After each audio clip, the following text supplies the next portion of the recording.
dans le mystère de l'échec. As-tu déjà vu le visage d'une femme qui ment? As-tu déjà vu le visage d'un homme qui ment? Quand un homme ment, il rayonne. Quand une femme ment, elle devient belle. Sa vie ne évolue pas. Parce que tu as menti pour réussir. Tu as menti pour gouverner. Tu as menti pour t'asseoir. Et quand tu t'assois sur le mensonge, quand tu gouvernes sur le mensonge, quand tu restes sur le mensonge, la chaise, il y a comme un feu. Il y a comme un feu qui t'empêche de t'asseoir. Tu passes ton temps à te gouverner. Tu passes ton temps à te gouverner. Tu passes ton temps à te gouverner. Tu passes ton temps à te gouverner. Lorsque le temps de la décision de Dieu arrive, avant de comprendre que Dieu est arrivé, quand tu vas dans si tu n'es pas entré dans un temps de repentance, si tu n'es pas entré dans un temps pénitentiel, que tu proposes le carême, c'est le jour de ta mort. On va compter les gens sur ta marche. Parce qu'aujourd'hui, quand quelqu'un meurt, on voit le monde. Cela démontre comment la personne était bien vue. Mais il y a des gens aujourd'hui. Quand ils meurent, il y a deux personnes sur la vache. Parce que c'était des hommes mauvais. Des hommes fouches. Malgré qu'ils sont morts, on maudit le corps. On maudit le vie. Mais ce n'est pas de ta faute. Mais c'est le péché. C'est le diable qui t'a conduit dans le mal. Donc, deuxième de voler. La deuxième ère que Dieu doit briser dans la vie de l'homme, c'est les faux témoignages. Il y a des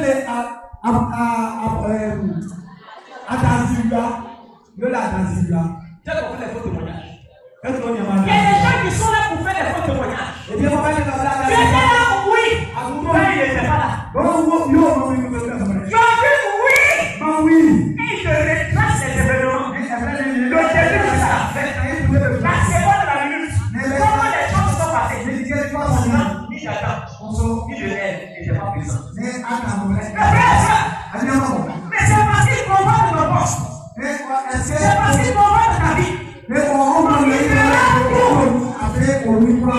tout. Pour mettre les bâtons dans tes roues. Alors le jour du temps, il est pressé. Il court pour prendre ta place. Et les chrétiens catholiques sont de baisse en de baisse. C'est-à-dire des meilleurs. Dans le mensonge, dans les faux témoignages. Ils sont remplis de méchanceté, d'hypocrisie et d'orgueil. Et qui occasionne cela? C'est le diable. C'est le diable qui met cela dans la mentalité de l'homme, dans le cœur de l'homme. Voilà pourquoi parfois, quand je vais à l'église, à la veille, je me confesse. Je me confesse 4 fois dans la semaine. Parce que je me dis, même dans mon sommeil, je peux mentir. Mais c'est un jour, nous étions couchés en communauté. Et puis un membre de notre communauté était dans le sommeil. Dans son sommeil là, je suis couché puis j'entends. Oui, je l'ai vu. Tu l'as vu où ça? Tu l'as vu où ça? Mais il dort. Il dormait. Et il s'est réveillé le matin. Je lui ai dit, mais attends. Mais est-ce que tu sais que la nuit tu es en train de dire je l'ai vu? Il dit oui, mon papa. C'était dans ce sommeil là. Et c'était en train d'accuser quelqu'un. Et moi j'étais là pour défendre la personne. Donc je l'ai dit que la personne que vous êtes en train d'accuser, moi je l'ai vu. Mais pendant où vous êtes en train de l'accuser, c'est ça que je parlais. Je me suis réalisé, frère et soeur, que même dans le sommeil, l'homme peut pécher. L'homme peut commettre un péché. Voilà pourquoi, chaque jour de ta vie, tu dois lutter. La violence est dans ton cœur. Frère et soeur dans le Seigneur, je n'ai rien compris.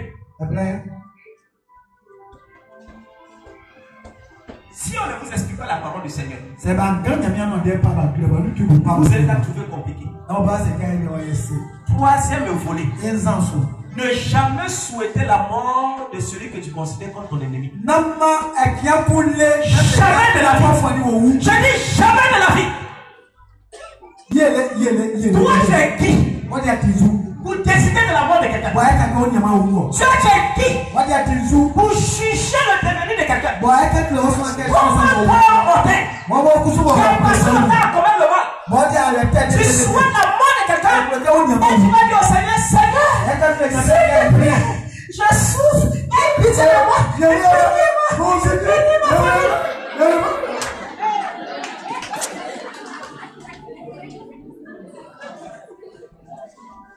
Et pendant que tu dis cela, je te dis mon enfant, mais tu souhaites la mort de quelqu'un. Tu viens d'acclamer la mort de quelqu'un. Pourtant la personne n'est pas partie, hein? La personne est là. Frère et soeur, on est dans quel pays? On est dans quel monde? Chrétien.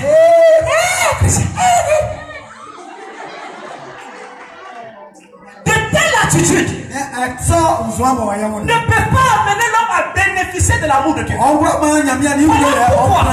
vendredi où j'ai prêché à la radio avant d'aller à Danois, à la fin de mon enseignement, j'ai dit aux chrétiens, j'ai dit à tous ceux qui m'entendaient, aux extrémités de la terre, pour mieux vivre son carême et bénéficier des merveilles du carême,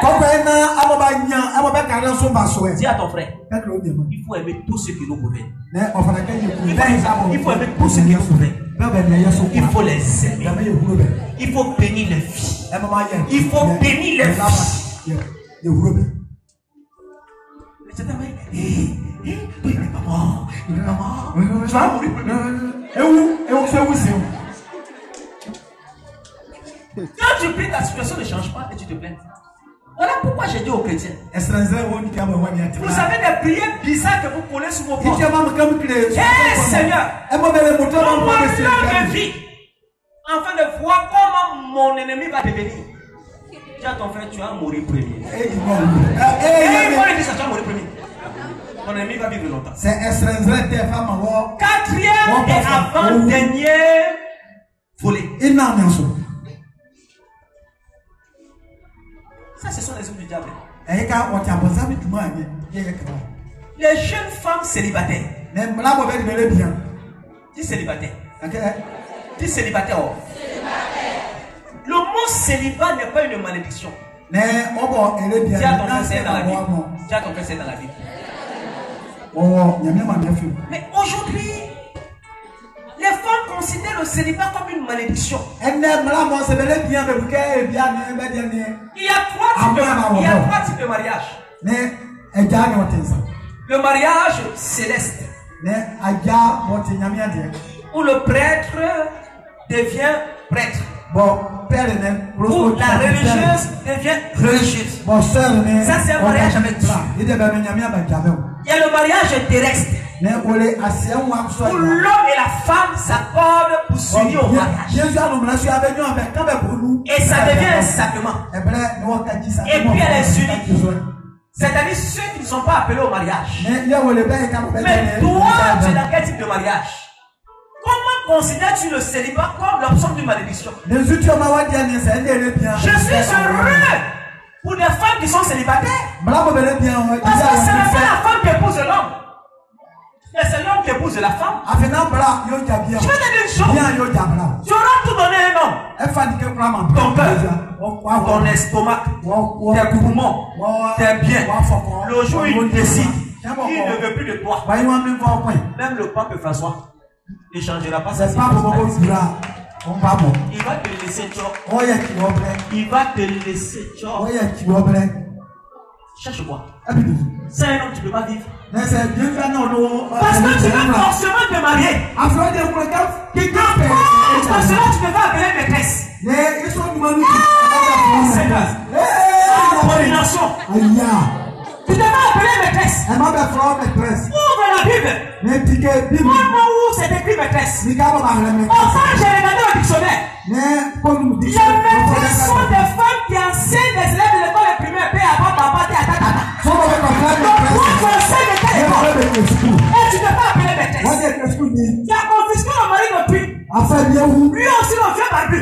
Le père le tuteur. Il ne se rend pas compte. Il est marié à l'église. Il passe son temps à abolir le sacrement qu'il a reçu. Et tu ne peux pas appeler maîtresse. Quelle malédiction sur ta vie. Quelle malédiction sur ta vie. Tu es la femme de quelqu'un. Tu n'es pas la femme d'un homme marié. C'est une œuvre diabolique. Tu ne peux pas briser ton cœur. Et ces filles, c'est quoi la maîtresse? Elles sont plus jalouses même que la femme qui est assise dans son foyer. Mais si je t'ai attrapé, si ma maman t'a attrapé, si ma maman t'a attrapé, ma soeur, est-ce que tu sais que derrière ce que tu fais, tu as attiré une malédiction sur ta vie? Tous les enfants qui naîtront de cette relation vont vivre des événements difficiles dans leur vie. Mais à cause de toi, le pauvre foyer est maléfique. Mais c'est que tu es. C'est que quand la femme dit au Seigneur, Seigneur, je maudis la femme qui a détourné mon mari, la malédiction s'applique sur ta vie. Lorsque les enfants de ce foyer se mettent à prier pour dire, Seigneur, on ne comprend plus l'attitude de notre papa. Il ne paie plus nos études. Mais on parie que c'est une femme qui a détruit son réel. Seigneur, on dit la femme, la prière des enfants est aussi. Parce que la prière des enfants est mystique et mystère. C'est là tu te contentes. Parce que le gars t'a donné une clé de voiture. Un camarade, il me gêne bien. Et le pauvre monsieur aussi, il n'a rien compris. Il insulte sa femme. Il ne s'occupe plus de sa femme. Quand il revient maintenant, il y a un drap qui les sépare. Chérie, j'ai envie de toi. Oh, je suis fatigué. Mais parce qu'il s'est épuisé dehors. Il s'est épuisé dehors. Mais frère, c'est quelle vie? C'est quelle vie? C'est quelle vie ça? On m'a tué. Femme adultère. C'est cette œuvre-là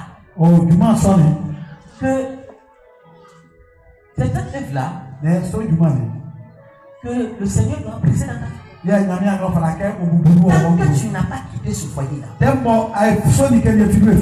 tu n'as pas quitté cette relation, mais tu sais pourquoi ces hommes mariés considèrent les maîtresses que la pauvre femme qui s'est donnée pendant 60 ans dans le foyer? Quand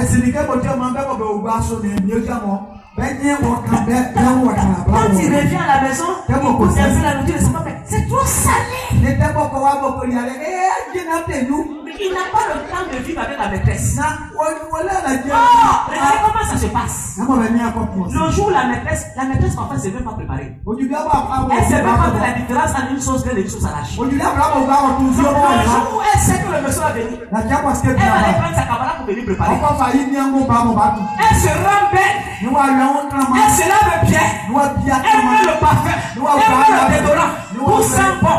Quand le monsieur vient comme ça, il est frappé. Et quand il s'en va, elle se délaisse dans la maison. Elle est sale.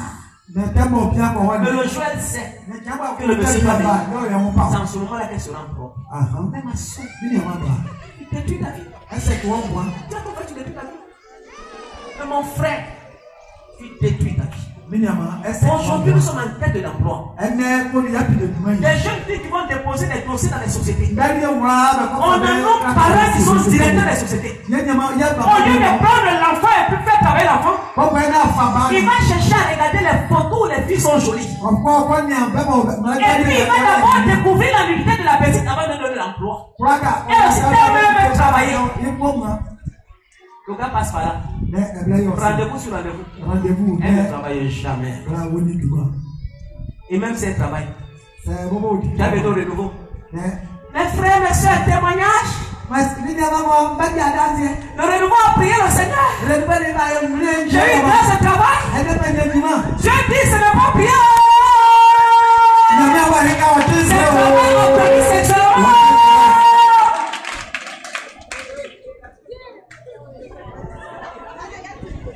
Dernier volet. Tu comprends les œuvres du diable? Qui comprend les œuvres du diable dans sa vie? C'est ça. C'est ça les œuvres du diable. Vous avez vu, non, je dis, voilà comment le diable vous attaque. Oh mon œil. Tu es toi-même le démon de ta vie. Dernière étape. Dernière étape. Frère et sœur. Vous savez, le diable, il est très malin. Mais il n'est pas plus fort que Dieu. Le diable est très malin. Mais il n'est pas plus fort que l'homme.